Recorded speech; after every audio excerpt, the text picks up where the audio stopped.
السلام علیکم ورحمۃ اللہ وبرکاتہ۔ تمام سامعین کو، ناظرین کو میری طرف سے اسلامی سال بہت بہت مبارک ہو۔ آج یکم محرم الحرام ہے۔ اس اعتبار سے یہ دن بھی بڑا اہم ہے کہ یہ اسلامی سال کا پہلا دن ہے،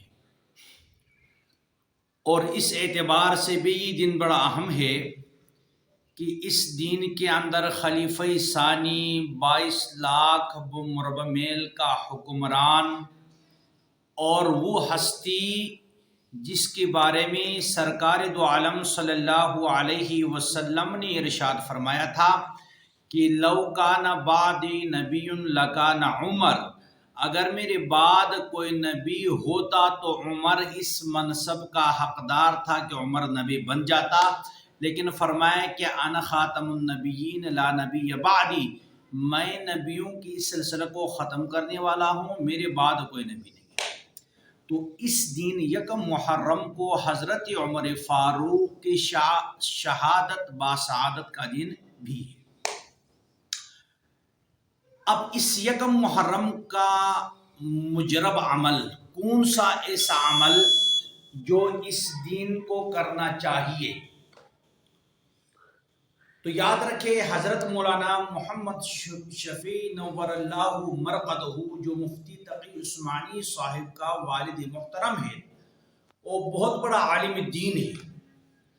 انہوں نے اپنا کتاب جواہر الفقہ جلد نمبر 2 صفحہ نمبر 187 کے اندر لکھا ہے کہ یکم محرم کو کوئی شخص اگر یہ عمل کرتا ہے کہ 113 مرتبہ بسم اللہ الرحمن الرحیم یہ لکھ کر کے اپنے پاس رکھتا ہے، فرمایا کہ اس کی برکت سے اللہ رب العزت اس شخص کو مصائب سے، بلیات سے، پریشانیوں سے محفوظ رکھے گا۔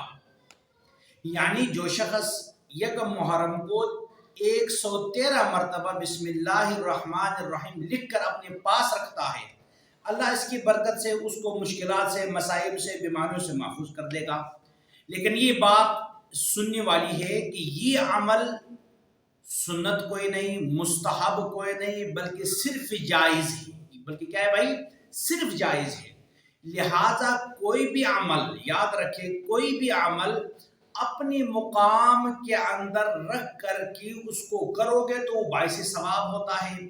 اگر اس عمل کی حیثیت بدل ڈالو گے، اب اس کو وجوب کے درجے میں لے جاؤ، سنت کے درجے میں لے جاؤ، مستحب کے درجے میں لے جاؤ، تو بجائے ثواب کی وہ وبال کا سبب بنتا ہے۔ اس لیے ضروری یہ ہے کہ یہ عمل کرنا یہ صرف جائز ہے، مستحب نہیں، سنت نہیں، لیکن یہ ہے مجرب۔